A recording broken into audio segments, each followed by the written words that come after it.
Bienvenue dans Cultiver la biodiversité, le podcast qui vous dit pourquoi la biodiversité c'est un trésor à cultiver. Je suis Estelle Serpollet. Je suis Emma Flippon. Nous sommes ingénieurs agronomes spécialistes de la biodiversité cultivée et passionnés par la sélection participative. Ici, on vous parle de graines, de celles et ceux qui les cultivent et les étudient, de semences paysannes mais pas que, d'autonomie des agriculteurs, de collectifs, parce que les semences sont à la base de notre alimentation. Bref, on vous donne des clés pour comprendre l'importance de la diversité génétique dans les systèmes agricoles et des outils pour agir. Cultiver la biodiversité, épisode 14, partie 1. Rencontre avec Quentin. Conserver des semences et les distribuer, quels enjeux pour les centres de ressources biologiques ? Dans cet épisode, on a rencontré Quentin, qui a été stagiaire dans le groupe Biodiversité cultivée et recherche participative à INRAE. Il a étudié les questions sanitaires liées aux banques de graines et à la conservation, qu'on appelle ex situ, des semences. Il va nous expliquer ce que sont les banques de graines en France, comment elles s'organisent, mais aussi quelles sont leurs problématiques actuelles, notamment sur les questions sanitaires. Bonjour Quentin. Bonjour. Et du coup, est-ce que tu peux te présenter, s'il te plaît ? Moi, je suis étudiant en deuxième année de master à AgroParisTech dans la formation ACTES, je peux dire agroécologie, connaissance, territoire, environnement et société. Je dirais que du coup, c'est une formation agroécologie, sociologie. Du coup, on essaye d'étudier les problématiques agricoles sous l'angle de la sociologie plutôt que des techniques agricoles. Je termine du coup mon master 2 avec un stage de recherche à l'INRAE de Rennes, à l'UMR Baga. Donc ma tutrice de stage c'est Véronique Chable et le sujet de mon stage s'inscrit dans le cadre d'un programme INRAE qui s'appelle CRB Risque. Ok, et qu'est-ce que ça veut dire ? Ça veut dire que on étudie les CRB. Donc les CRB c'est les centres de ressources biologiques. On peut résumer pour grouper, c'est les banques de graines, les banques de gènes, les conservatoires. Mais les CRB spécifiquement, c'est un terme générique pour désigner les centres de ressources biologiques qui sont gérés par l'INRAE. En France, du coup. En France, ouais, c'est ça. Dans d'autres pays, c'est différent, mais en France, c'est ça. On a du coup 21 CRB, dont seulement 16 qui seront INRA, d'autres sont gérés par d'autres institutions. Au niveau des plantes.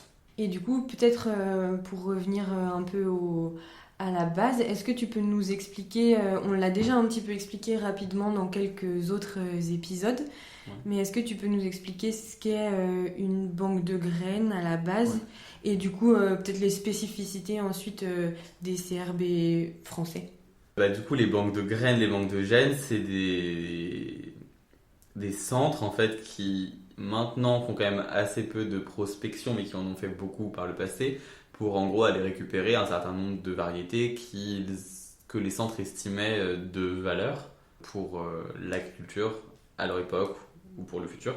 Après ça dépend à quelle époque tu te places, parce que les premières banques de graines c'était celles qui partaient de Russie avec Vavilov, qui allait chercher plein de graines dans plein d'endroits du monde de manière complètement déréglementée, donc il allait se servir auprès des populations, enfin dans les écosystèmes que les populations locales avaient maintenus et que les populations locales avaient diversifiés. Et donc les premiers centres c'était vraiment je viens, je me sers et je ramène ça dans un centre parce que je sais que ces graines-là peuvent avoir un intérêt pour l'agriculture de mon pays. Ok, ah oui, c'était vraiment avec un objectif. Oui, c'était avec un objectif vraiment, c'était augmenter les rendements, améliorer les variétés des pays. Donc après il y a eu pas mal d'évolutions et donc tu as eu un certain nombre de textes internationaux qui ont été ratifiés, notamment la Convention sur la diversité biologique et le traité international sur les ressources phytogénétiques pour l'agriculture et l'alimentation.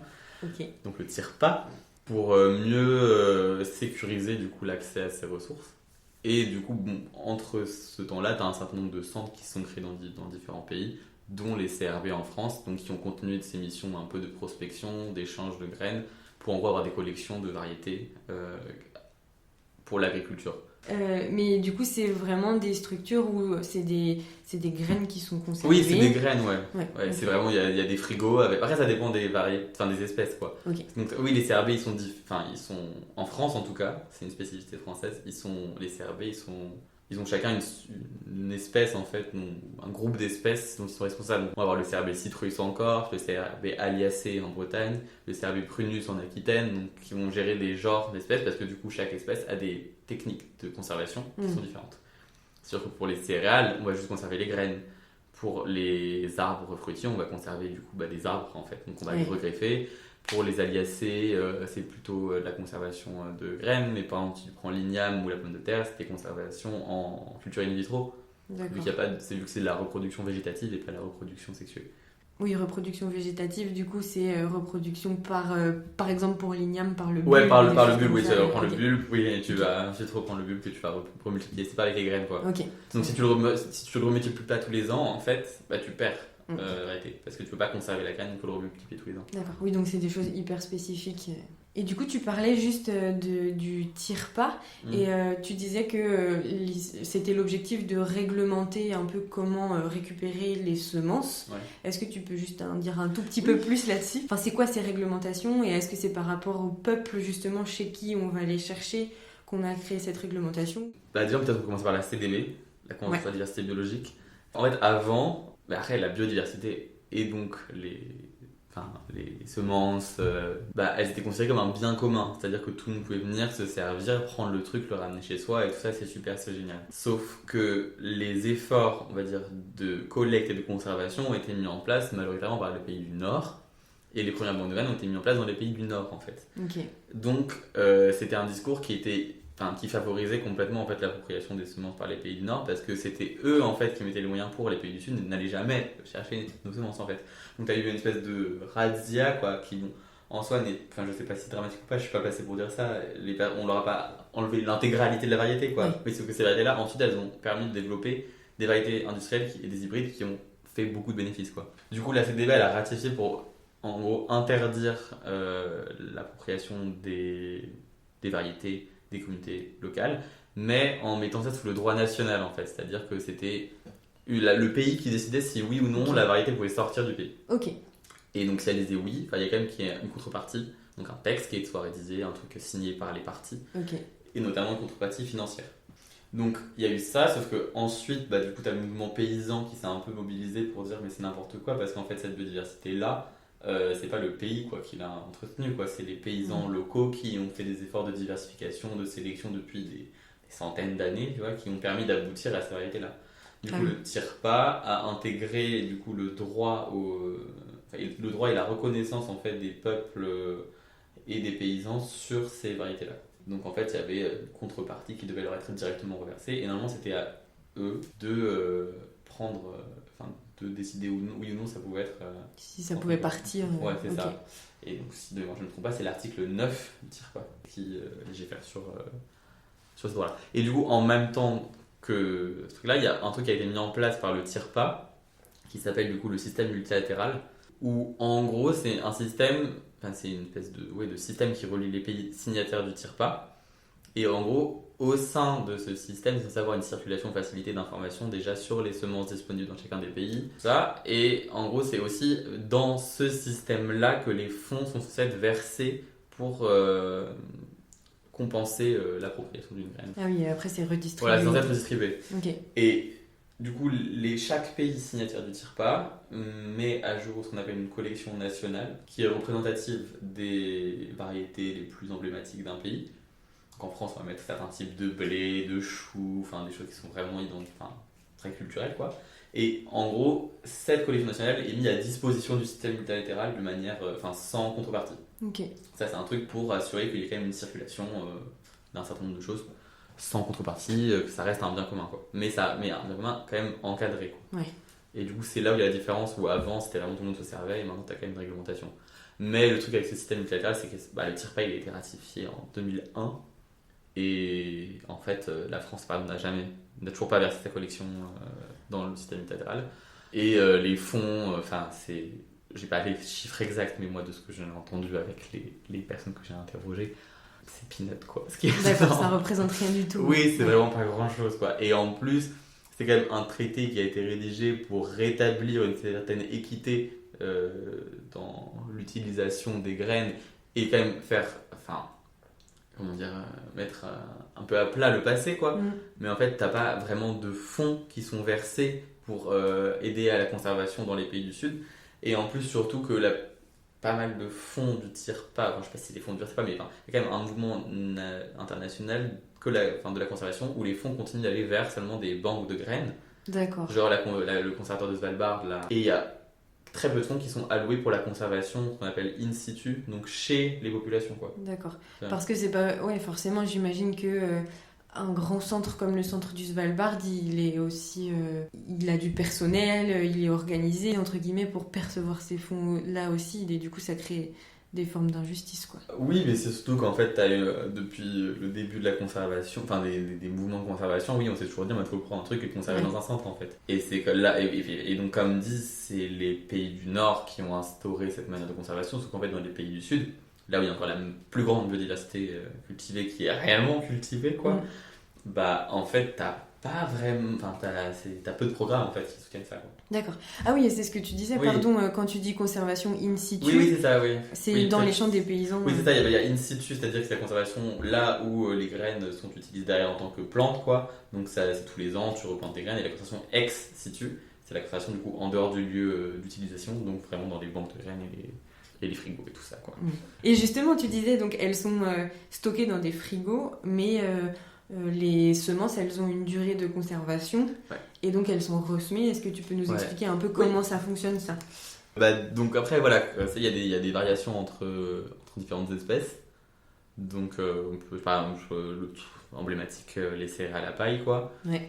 T'as un roulement d'environ 12 ans, je crois, de mémoire.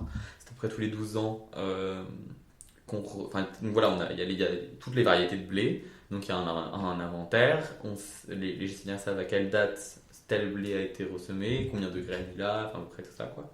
Et on va dire tous les 12 ans, il va ressemer un certain nombre de variétés qui arrivent à expiration, on va dire, Mhm. pour les faire pousser, pour ensuite du coup aller récupérer les graines et ensuite les remettre dans des frigos. Donc il y a la conservation en frigo et la conservation en congélateur. D'accord. Ah oui, c'est pas pareil. C'est pas pareil, donc Ok. congélateur ça dure plus longtemps que le Ok. frigo. Ouais. Alors, je sais plus les chiffres exacts, là, je vous avoue, mais pour le blé ça fonctionne comme ça. Après, pour les arbres fruitiers, bah, l'arbre tant qu'il se porte, on le Ok. garde, quoi. Et après, il est greffé. Il est greffé, ouais. Ça Ok. marche par greffe. C'est pas par le noyau, quoi. Ouais. De toute façon, c'est toujours par des greffes. Les plantes maraîchères, les roulements sont plus courts. Genre, ouais, c'est entre 5 et 7 ans, je crois. Ok. Après, il y a toujours des surprises, hein. Parce que Mm. des fois, parce que du coup, là, par exemple, je réécoutais un entretien avec un gestionnaire du GVS qui me disait qu'il avait reçu des collections d'oignons qu'il est dans des congélateurs depuis 30 ans, alors que normalement, l'oignon, ça se conserve une dizaine d'années, quoi. Enfin, même moins que ça, tu vois. Mais en frigo, pas en Oui. congélateur. En fait, personne ne savait, parce que personne n'avait testé en congélateur, de ce que lui me disait. D'accord. Et en fait, du coup, il s'attendait à un taux de germination absolument horrible, Oui. genre de 5%. Ouais. Et en fait, il avait un taux de germination de 90%. D'accord. Il avait planté 10 000 graines, donc il avait énormément d'oignons, tu vois. Donc il y a ça, donc il y a le roulement au niveau des... Voilà, un animaire, ils savent où est-ce qu'ils en sont, quel plan doit être semé à quel moment. Après, donc ça dépend après, il y a les espèces qui sont allogames ou les espèces qui sont autogames. Ouais. Donc on va essayer de séparer les espèces qui sont du coup allogames pour éviter qu'elles se croisent. Et les D'accord. espèces autogames, C'est plus bon, facile. c'est facile à gérer, quoi. Ok.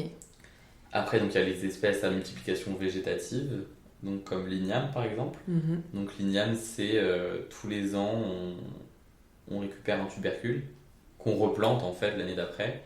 Et donc une plante doit faire plusieurs tubercules, donc on en récupère un et puis tu replantes. D'accord. Mais en même temps, tu as la conservation, la culture in vitro aussi. Du coup, on va juste récupérer des cellules du méristème. Bah, le méristème, c'est les cellules souches en gros qui sont présentes à la base de la tige, enfin en haut de la tige, quoi. Donc on récupère ces cellules souches là. Et en gros, on les met dans un milieu de culture nourricier, quoi, pour que ça se maintienne. Et quand on a besoin de redévelopper une plante, bah, tu prends juste ça et tu le remets en culture et ça fait un igname, quoi, en gros. Ok.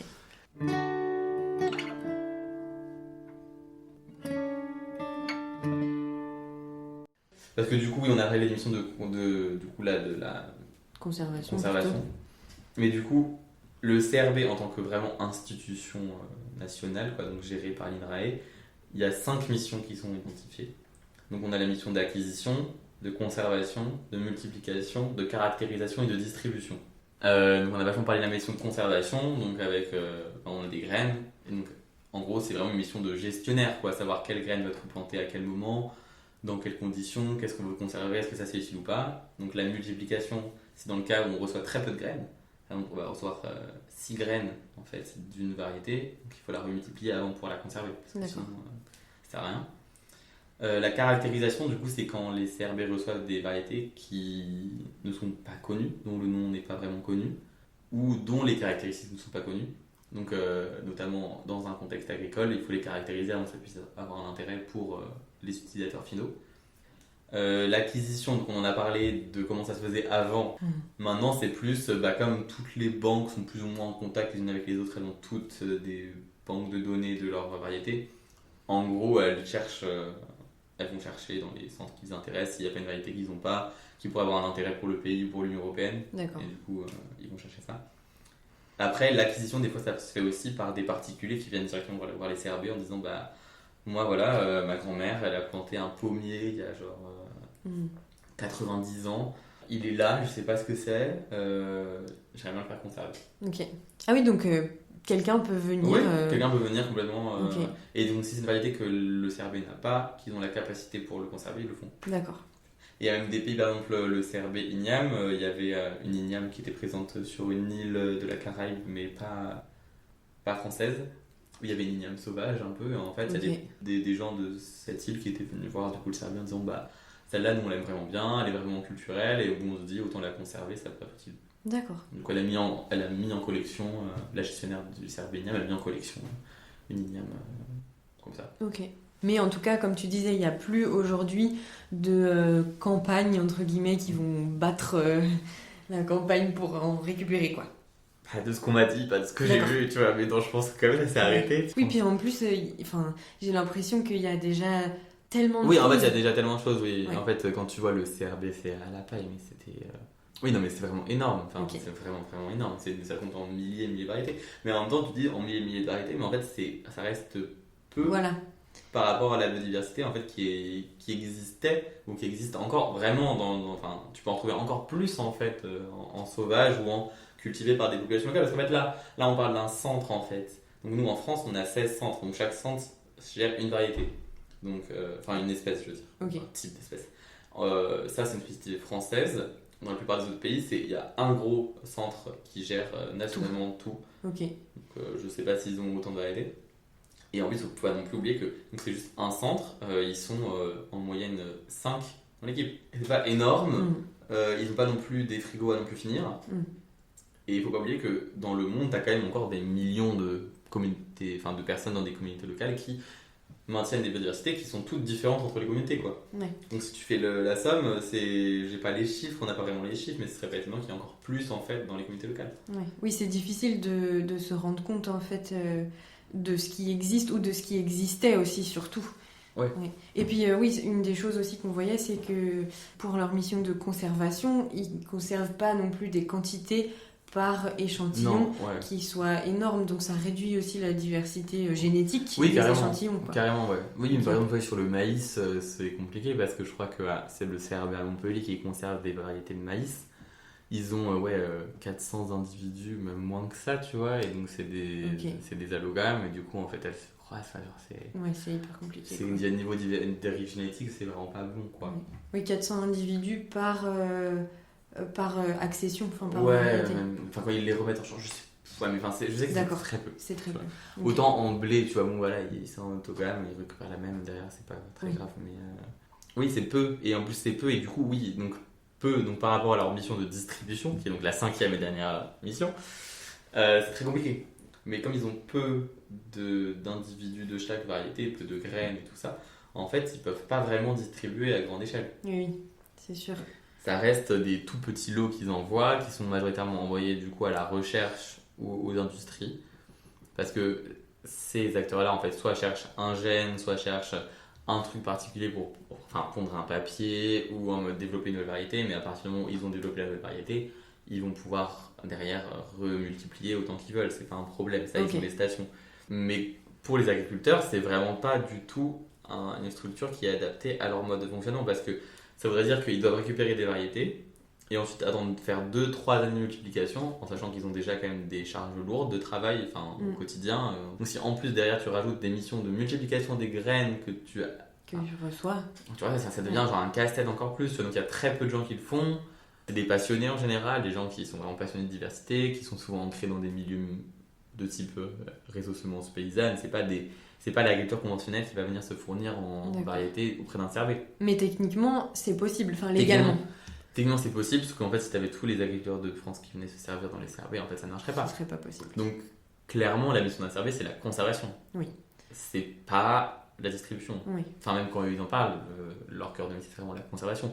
Ils diffusent des petits échantillons comme ils peuvent. Ils en diffusent beaucoup, soit le céréal à la paille, ils en diffusent beaucoup. L'igname, pas trop. Okay. Après, ça dépend des espèces. Et en fait, tu vois, mais par exemple, ça c'est typique. Par exemple, tu vois, genre le céréal à la paille, ils diffusent énormément parce que les céréales à la paille, c'est un intérêt économique énorme dans le monde. Enfin, les industries semencières, pour le blé, le maïs, bref, tout ça. Ça a un grand intérêt économique. Par contre, l'igname, c'est ce qu'on appelle une culture orpheline. D'accord. Et du coup, il n'y a aucun industriel qui s'en occupe, quoi. Ok. Par exemple, t'as pas de phytosanitaire sur l'igname, t'as pas de... Est-ce qu'il y a des variétés qui sont inscrites au catalogue en igname ? Je crois pas. Non, je crois pas qu'il y ait de catalogue. Ok. Oui, en donc, plus. oui, voilà, oui, après, il y a toute l'histoire d'inscription au catalogue, de machin, et tout ça. Mais normalement, les variétés qui sortent de CRB, on peut pas les inscrire en catalogue. D'accord. Il y a une traçabilité, ils ont les marqueurs génétiques, ils font attention à ça. Ok. Non, ça c'est. Donc c'est pour de la sélection en fait, souvent que c'est utilisé, oui. donc pour des croisements, voilà, des choses comme ça. C'est ça. Ok. Et du coup, pour recevoir les semences et pour les envoyer, est-ce qu'il y a un protocole particulier ? Comment ça se passe ? Oui, du coup, oui, il y a un protocole particulier. Il y a déjà tout ce qui est réglementation du coup phytosanitaire. Donc moi, ça c'est par rapport à mon stage, c'est vraiment ce sur quoi je travaille, quoi. Donc j'ai vraiment travaillé sur les réglementations phytosanitaires et en fait, du coup, à chaque fois que tu envoies un lot ou que tu reçois un lot, en fait, la personne qui envoie est soumise du coup aux législations donc, de son pays ou pour l'Europe de l'Union européenne concernant les maladies. Donc nous, en Europe, l'Union européenne a rédigé un règlement qui évolue régulièrement sur les organismes nuisibles, donc qui sont en plusieurs catégories. Du coup, on a donc les organismes de quarantaine, les organismes réglementés non de quarantaine et les organismes de quarantaine de zone protégée. Donc quand un expéditeur va envoyer du coup son lot de graines, de greffons ou de germes, de culture in vitro là, et ben en fait il doit apposer sur du coup le lot qu'il envoie donc un passeport phytosanitaire qui du coup atteste que le lot est exempt d'organismes de quarantaine ou d'organismes nuisibles. D'accord. Parce que du coup, ça peut être du coup, un vendeur qui envoie un sélectionneur, un pépiniériste qui envoie une industrie, ça peut être plein de choses comme ça. Oui, c'est pas forcément les CRB. Oui, c'est pas forcément les CRB, c'est tout professionnel qui vend de la semence, des cultures, des greffons, donc ça, tous. Le conservatoire d'Aquitaine, par exemple, c'est un conservatoire en Aquitaine qui conservait plein d'arbres fruitiers. Ouais. Quand sa pépinière vendait des greffons à des professionnels, il devait apposer le passeport phytosanitaire. Ok. Donc, les personnes qui apposent le passeport phytosanitaire sont reconnues comme étant des opérateurs professionnels de la sélection qui, du coup, en fait, peuvent reconnaître les maladies. D'accord. Et donc attester qu'il n'y en a pas. Ok. Donc, oui, ils internalisent entre guillemets le test, quoi. Oui, c'est ça. Et puis après, il y a des tests aléatoires maintenant qui sont faits. Okay. C'est assez récent, ça fait quelques années que c'est comme ça. Avant, c'était les autorités sanitaires qui venaient dans chacune des exploitations pour faire les tests. Et s'ils voyaient un truc, c'était en mode pépinière fermée. Surtout que les pépiniéristes n'ont pas d'aide pour faire les tests. Non, ils n'ont pas d'aide et surtout ils n'ont pas d'aide financière si jamais leur pépinière ferme. Ils n'ont pas de soutien financier comme les agriculteurs, ils reçoivent peu ou pas d'argent de la PAC. Donc c'est assez dramatique si par exemple on détecte une maladie sur ta pépinière et qu'on te la ferme derrière. D'accord. Et là c'est plutôt des tests aléatoires du coup. Maintenant c'est ça, c'est un peu plus aléatoire et en gros toi en tant que pépiniériste par exemple, je dis pépiniériste tout à l'heure parce que c'est le truc le plus compréhensible je pense, tu dois te faire enregistrer auprès de la DGL ou de la DRAF. D'une autorité. Ouais. Pour dire moi je suis opérateur professionnel et du coup je veux pouvoir apposer des passeports phytosanitaires. Mais c'est vrai que c'est un problème par exemple pour pas mal de petits sélectionneurs, petits pépiniéristes en fait parce qu'ils n'ont pas les connaissances, ça leur demande une charge de travail qui est vraiment assez énorme franchement. Et du coup, en fait, c'est compliqué parce qu'il y en a beaucoup qui sont juste pas qui n'ont pas la capacité en fait de respecter ça, quoi. D'accord. Donc, dans les maladies qui sont réglementées en Europe, donc on a les organismes de quarantaine. Donc, ceux-là, si ils sont détectés, c'est vraiment genre aucune diffusion, en général destruction du matériel, ces Destruction zones des de, lots, quoi. ouais, destruction des lots, de même tous les lots qui peuvent être contaminés dans un périmètre parfois de 500 mètres ou d'un kilomètre. Donc, ça veut dire que si toi, ton voisin pépiniériste, ils ont détecté la charca dans leur verger et que son arbre, il est à moins de 500 mètres du Il tien, va être détruit. bah toi, t'es considéré comme étant dans la zone de quarantaine et que du coup, tu dois appliquer les procédures de quarantaine. Et donc, j'ai parlé avec une sélectionneuse pépiniériste et tout qui disait que c'était vraiment l'angoisse, quoi. Oui, puis c'est vraiment un seuil de détection, c'est-à-dire que, Ouais. par exemple, si on dit il y en a un tout petit peu, mais il est là, c'est détruit. Il n'y a pas de seuil minimal en pour les dessous organismes duquel, de ok. quarantaine, il est là, même si c'est une bactérie, D'accord, c'est tout détruit. c'est tout détruit. Ok. Donc voilà, donc ça c'est les organismes de quarantaine. Donc ensuite on a les organismes réglementés non de quarantaine. Donc c'est des organismes, donc en gros tu as un duo, on va dire, pour eux tu as un seuil en fait d'acceptabilité Ok. de détection. Bon, il est à 0 pour la majorité d'entre eux, mais il y en a D'accord. certains qui sont un peu au-dessus. Un peu quand Donc même. t'as le droit d'avoir 5% du truc, quoi. Donc en cas de détection de RNQ, t'as plein de méthodes et de... Enfin voilà, il y en a qui m'ont dit... Enfin, pour certains ça va être la destruction, pour d'autres ça va être juste la quarantaine. Ok. Enfin voilà, il y a plusieurs méthodes de gestion. Et du coup pour le cas des ERNQ, du coup si c'est détecté, t'as interdiction du coup de diffuser vers dans un but commercial, quoi. Mais Ok. par contre, tu as le droit de diffuser du coup pour de la recherche. C'est-à-dire que des CRV en gros peuvent diffuser entre eux du coup des semences dans lesquelles il y a une présence d'ORNQ. Mhm. Donc ça c'est l'exception qu'il y a. Et du coup ensuite, les risques de quarantaine de zones protégées. Voilà. Donc là c'est-à-dire que il y a certaines zones où on sait qu'il y a un pathogène qui est là, on n'arrive pas à l'éliminer. Ok. On sait qu'il est présent, mais du coup, en gros, quand tu vas faire sortir un lot de cette zone-là, tu vas devoir faire le test en plus pour cette maladie-là. D'accord. En gros, tu rajoutes un truc sur les tests, quoi. Mais tout ça, c'est pour les Dans diffusions l'Europe. au sein de l'Europe, tu vois. Et bon, après, je te donne un exemple. Par exemple, tu vois, il y a des espèces qui n'ont aucun organisme de quarantaine, genre les céréales à la paille. Ok. Donc en fait, comme il n'y a que des organismes réglementés non de quarantaine, en tant que générateur de CRB de ces variétés-là, tu imposes juste le truc. Parce que tu Pratique. sais qu'en fait, à vue scientifique, en fait, tu n'auras pas de problème, quoi. Ok. Vu que c'est que des ORNQ, donc c'est légal, et il n'y a pas d'OQ. Donc, Ok. t'es tranquille. Par contre, pour les trucs genre prunus et tout, il y en a plein. D'accord. Ouais, et c'est vraiment plus compliqué. Les plantes maraîchères et tout, c'est beaucoup plus compliqué parce qu'il y en a vraiment. Ok.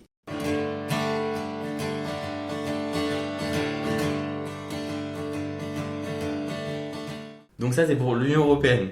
Ensuite, si tu veux du coup exporter ou importer à l'international, du coup, tu as des certificats phytosanitaires.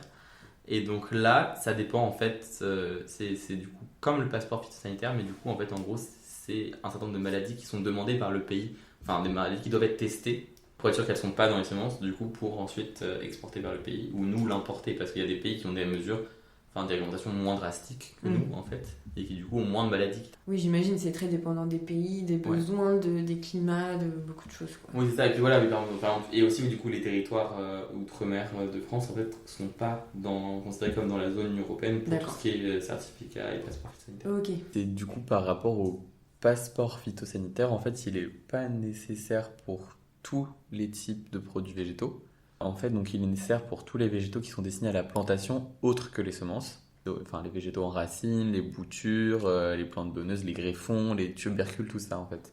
Parce que comme il n'y a pas le passage par la graine, il y a plus de maladies qui peuvent être présentes en fait. Mais du coup, il est aussi nécessaire pour les bois non traités de platane et de noyer, par exemple. Mais qui sont envoyés en tant que bois. En tant que bois, ouais, parce que du D'accord. coup, il peut y avoir des maladies.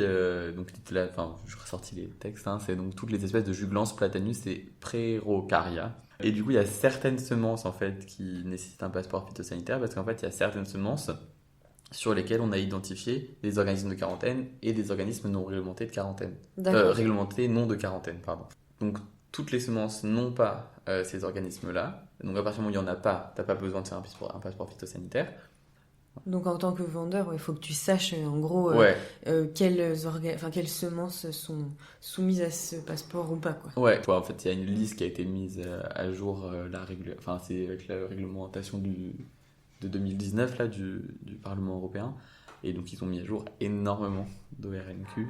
Et du coup, c'est un gros problème pour beaucoup de professionnels parce qu'en fait, Ouais, c'est ce que je disais pour le CRB prunus, par exemple, en fait, ils ont 100% de leurs plants qui ont des ORNQ, quoi, je crois. Ah ouais. Non, qui sont virosés, qui ont des virus, et il y en a 50% de ces virus-là, c'est des ORNQ.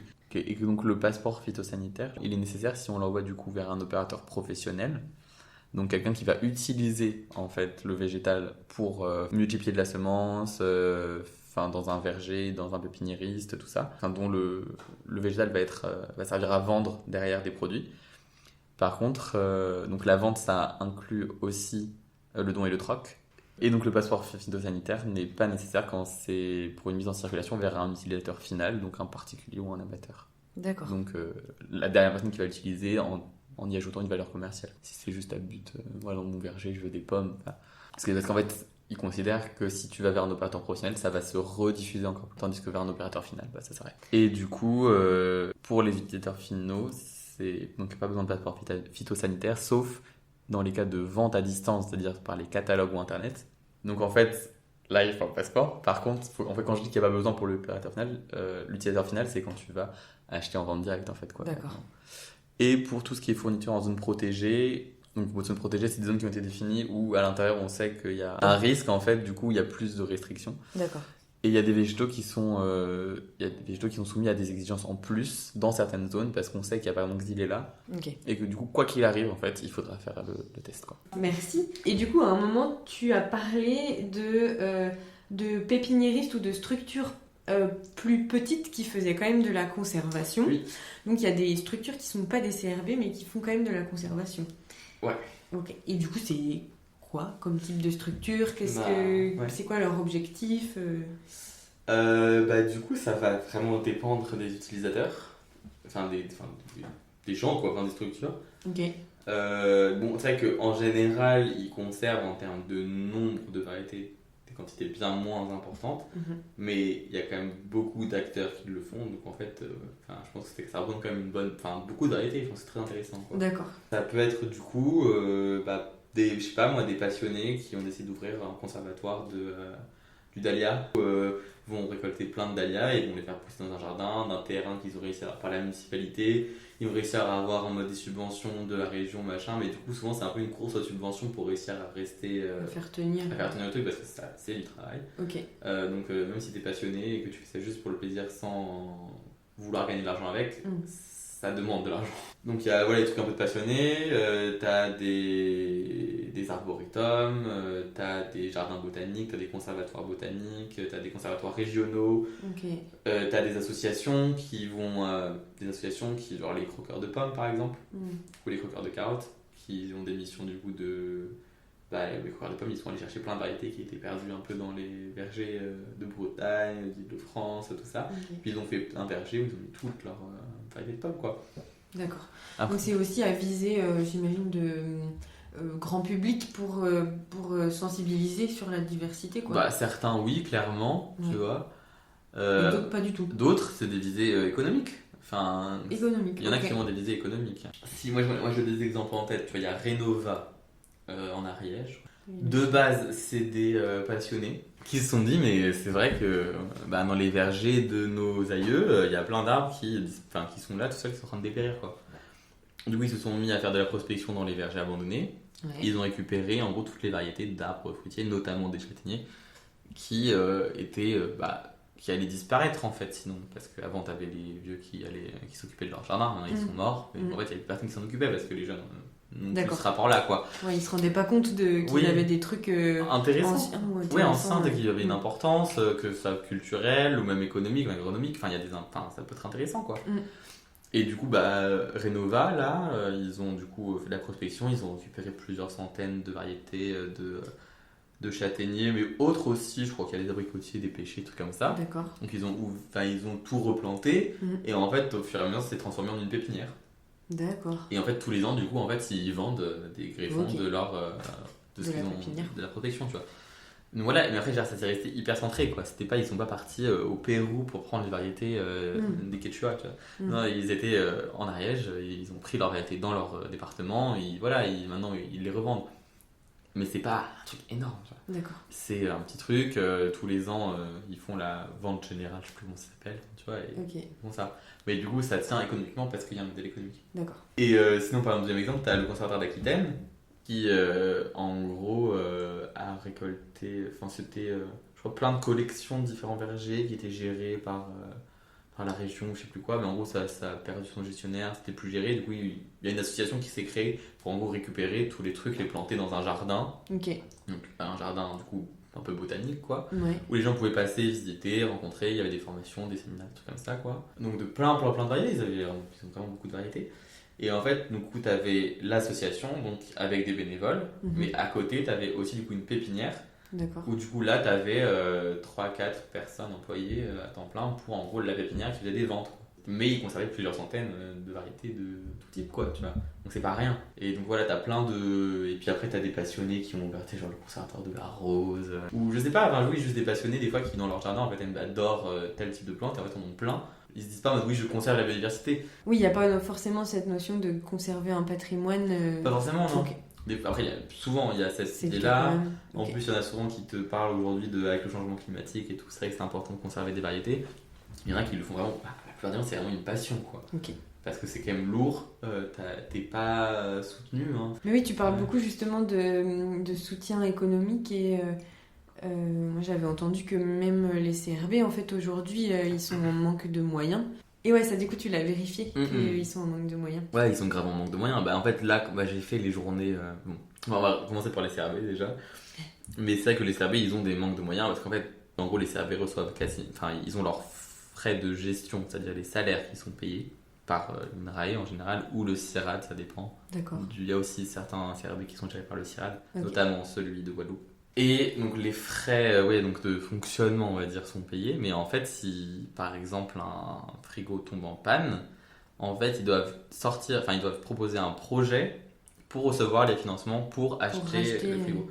Donc en gros, ils doivent développer un projet scientifique où ils doivent décrire l'importance du frigo, dire pourquoi il faut un frigo dans ce projet-là pour pouvoir en racheter un. Mais s'ils disent juste mon frigo est tombé en panne, je ne peux plus faire mes missions de conservation, Ça marche pas. ça marche pas. Donc ils sont toujours sans cesse dans une dynamique projet quoi. Projet. Ok. Et surtout en sachant que vu les budgets alloués par projet, en fait en général il te faut plusieurs projets en même temps acceptés pour avoir assez d'argent pour acheter le frigo. D'accord. T'as un désengagement financier, hein, franchement, enfin moi de ce qu'on va dire un peu un désengagement financier en termes de de l'entretien des structures en fait, parce que Ok. il faut des ventilateurs, il faut des frigos, Et oui. il faut des machins quoi, enfin, je veux dire, ça marche pas sinon. Mm. Il faut du matériel de laboratoire quand tu fais de la culture in vitro, enfin c'est pas négociable en fait, sinon tu ne fais pas ta mission de conservation simplement, tu vois. Ok. Et donc ça c'est assez compliqué. Donc oui, non, financièrement parlant, après c'est comme partout dans la recherche publique, hein. L'argent ne coule pas à flot. Et puis après du coup pour tout ce qui est collectionneur associatif ou privé quoi, c'est vrai que eux aussi ils reçoivent aucun fonds quoi. Là non plus il n'y a pas de fonds. Ou alors c'est des petites nationaux. subventions, ils doivent en même temps être engagés par la mairie d'une ville pour garder le petit jardin, mais enfin c'est très compliqué. Ok. C'est pas un endroit où l'argent afflue. Et ben merci. Retrouvez la suite dans la partie 2 de cet épisode. Et voilà, vous en savez plus sur les CRB. J'espère que cet épisode vous a plu. Si c'est le cas, vous pouvez nous suivre sur les réseaux sociaux. On est sur LinkedIn, Instagram et Facebook. Ou encore mettre des étoiles sur Spotify ou Apple Podcast. N'hésitez pas non plus à nous contacter sur les réseaux sociaux ou par mail si vous avez des remarques, des questions ou des sujets que vous auriez envie qu'on traite dans ce podcast. À bientôt!